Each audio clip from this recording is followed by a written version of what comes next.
Hey kids, my name is John Post, and I'm an elementary art teacher and a potter in Sterling Heights, Michigan. It's north of Detroit.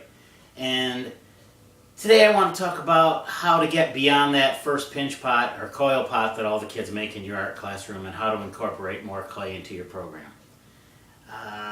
My budget is fairly small, but I still manage to squeak in 3,000 pounds of clay a year for the kids to use.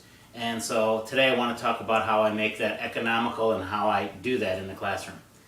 At the beginning of the school year, I hold a fundraiser. SquareOneArt.com is who I use, and that pays for all of my clay. And when I order clay, I order this brown clay right here. It's called terracotta. There are some reasons why I like it. It's very forgiving when it's drying, and so you don't have to cover it with plastic or anything. I just take things and set them right in the kiln room and let them dry. It's got some sand in it or some grog, and this makes it, lets the kids build kind of thick, chunky things, which they tend to do anyway. And I fire this to cone 1, which is 2,100 degrees. And so that's about 300 degrees hotter than typical low fire whites go. And this makes the clay very durable. And so kid sculptures don't break as much because I fire them hotter. The clay that I don't order is the low fire white that so many art teachers do order. The reason why I don't like this low fire white clay is that I find that it's kind of fussy. When it's drying, one of the things that happens to it is that a lot of times it will crack and break.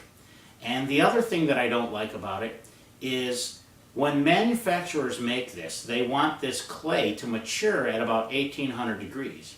And so when they do that, the only way they can make that work is to put in half clay and half other materials that help this clay to melt and vitrify. Vitrify just means become glass-like. And so when they do that, what happens with this clay is that half of it isn't clay, and so when it dries, it cracks. And if you ever overfire your kiln or have a runaway kiln, what will happen is your glazes will start to melt into this clay, and then this clay will start to melt. And I have had art teachers call me to repair their kilns, and this clay has totally just turned into a puddle on the kiln shelves. And so for that reason alone, I don't use it. So I like terracotta. And so one of the things that teachers say is, well, oh God, I hate the color of terracotta. It's brown. I want the colors to be crisp and light and bright. And so today I'm going to teach you how to make a maiolica glaze. And maiolica is the process where you take a brown clay and you dip it in a white glaze, and then you paint colors over the top of this. And then another method that I use where I make this stuff that the kids call shiny stuff, and we just paint the terracotta sculptures and dip it in the shiny stuff. So let me show you how I make maiolica glaze, how I use that with some of the Amico cones pints and jars, and how to make my shiny stuff. Shiny stuff is Saks True Flow Platinum Acrylic Medium. You get it from Saks Art Supply, also known as School Specialty, and it runs anywhere between $18 and $20 a quart by the quart size. The way that I make this is I take this entire quart and I pour it into a 1-gallon bucket, and then I fill the remainder of the bucket up with water. It's not an exact science. When I first started, what I used to do is just take a little bit of this, squirt it into a butter container, add a little bit of water, and brush it on. But what I found is that I really didn't like brushing the Saks acrylic medium onto all the kids' sculptures. And this stuff stains counters and tabletops, and it doesn't like to come off, so I don't like to have the kids do it themselves. So I needed to come up with a way that I could do it quickly. So what I did is I took some 1x2 pieces of wood, screwed those together. Then I bought this stuff at Home Depot called hardware cloth, and it's just a little galvanized wire that's in a little grid, and I nailed that down. I set it on top of a piece of cardboard in my classroom. The shiny stuff settles in between each use, and all the little pearlescent glittery stuff sinks to the bottom, so you need to stir it up. I'm stirring it up with a set of standard glazing tongs. And so what I like to do with the kids' artwork is I just take it, grab it in the tongs, dip it into the shiny stuff, and then shake it off a little bit, and then set it on this grid to dry.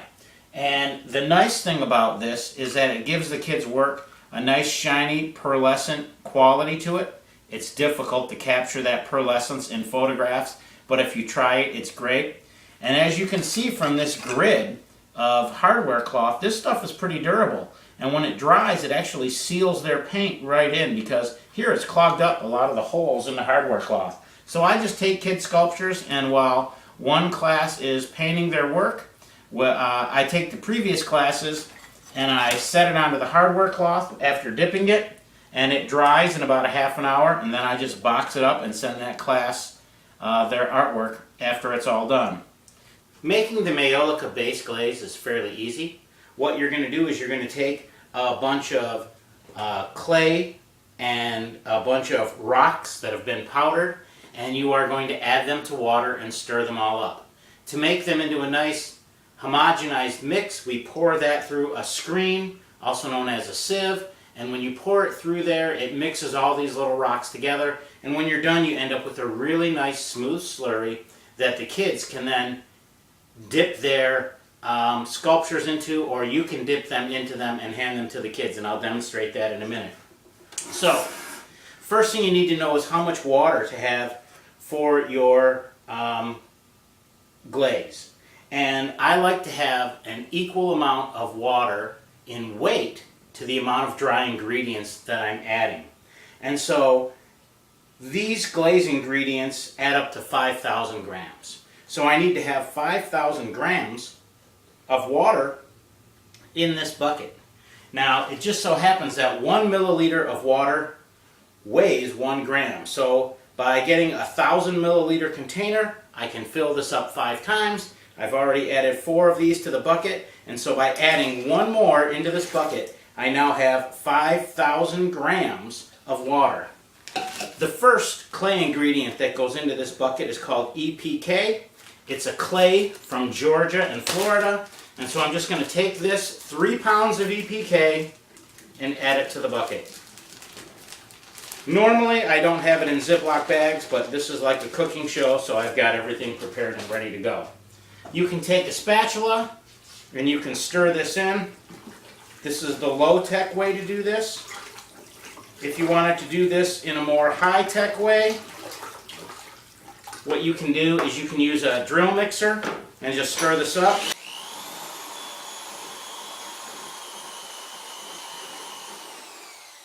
When I'm making a glaze like this, I normally don't pour it from a bag, so it's a lot less dusty, and I normally just go from a little pan on my scale into this. To speed things up, I fast-forwarded the video here. The first thing that I always put in the glaze bucket is the clay. In this case, the clay's name was EPK, so that went in first, and then the rest of the ingredients.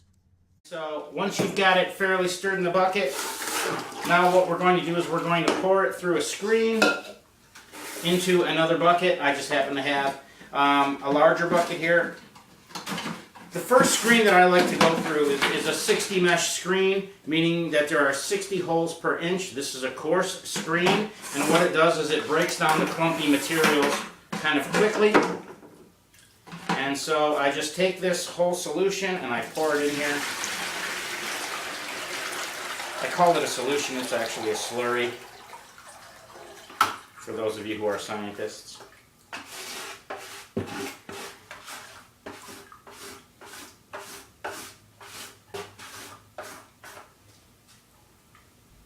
And then I'm going to use this spatula to push it through the screen.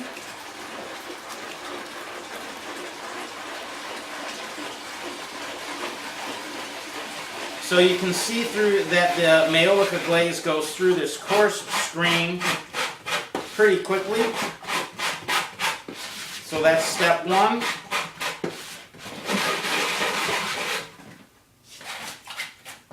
And then I'm going to go back and I'm going to go through a 100 mesh screen, which is 100 holes per inch, so it's a smaller hole size, and this is finer.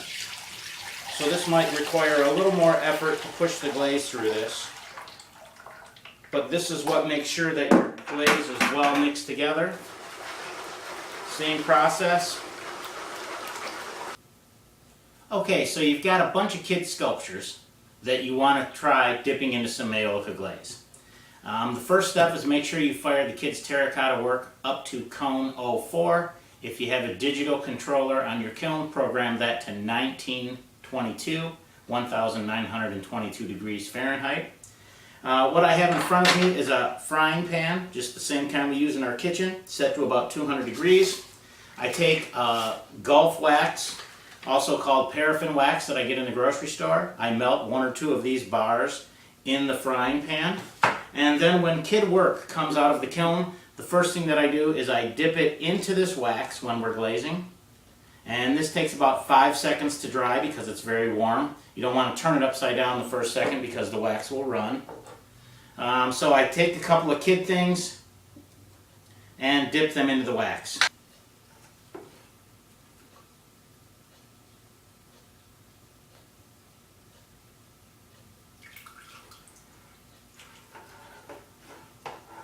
So this is what they look like when they come out. They're very white, very wet, and I just set them on a table and I have the kids wait until they dry. It takes about a minute or 2 until that's dry.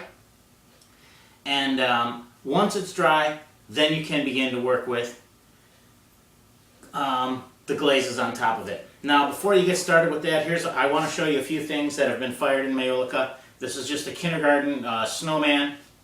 Brown clay, white glaze over the top. This is a first grade snowman. In kindergarten they work flat, in first grade they go to 3D. Now to show you how vitrified these are, I'm going to tap them together a bit. And so this clay is much more durable than white clay, and you can see that it still has really intense bright colors on it. This is a little pot that I threw on the wheel, brown terracotta clay. Very strong and durable. When it comes to glazes that you can use on top of them, use anything that you have. I know that we're going to fire this to cone 1, which in my kiln is 2100 degrees. I know that these glazes that come in these little pint jars, that are the expensive ones, I know that these say that they can only go to cone 05 and 06. But for some reason, when you paint these over the top of the Maiolica glaze, they don't run off. I don't know why. It's just an experiment I tried. My guess is that the Maiolica glaze stiffens these up. One of the great things about Maiolica glazing is that when you paint these on, the directions are always put 2 or 3 coats on. You go through these little pints like crazy, and it's expensive. When I do this, I just take these, squirt these into some little containers around the classroom, put the red glazes at the red table, orange at orange, yellow at yellow table, and the kids go to whichever table they need. And if they just put on 1 little coat, it looks like watercolors on top of their sculpture. If they put a couple of coats on, it gets more opaque. I never tell them to put more than 1 coat on because kids always blob on too much paint to begin with. And so by just letting the kids go paint the way that they naturally would, the sculptures turn out beautiful, and I use way less of this stuff in these pints. The other great thing about Maiolica is that there's no misses. This entire caterpillar will come out white to begin with, and any colors they put on will end up looking like decorations. Ah, poop. I don't have my little brush with me. Ah, I see it. Here it is. And so right now I'm putting on an underglaze. Yes, I know, he's breaking the rules. He's putting an underglaze over the top of a glaze, and guess what? It works in Maiolica. I tell people anything that is in your cupboard that is in a pint jar, try it over the top of my Maiolica glaze and you'll get great results. And so painted the little eyes on this thing black, they'll turn out beautiful when they're fired. It will come out all shiny and glassy and beautiful like this. So it doesn't matter whether it is a Mako glaze, whether it's a Dunkin glaze, whether it's an Amico glaze, whether it's an underglaze, anything that is at cone 04, 05, 06, put it over the top of this Maiolica glaze, fire them all to 2100 degrees, and you'll have great results that are super durable. Can't beat it. The kids love it. Their parents love it. Hey Jessica, I enjoyed being here with you and all the conference attendees today. I hope you all learned something, and I hope this encourages you to try adding some more clay to your curriculum. I had a great time. Thanks.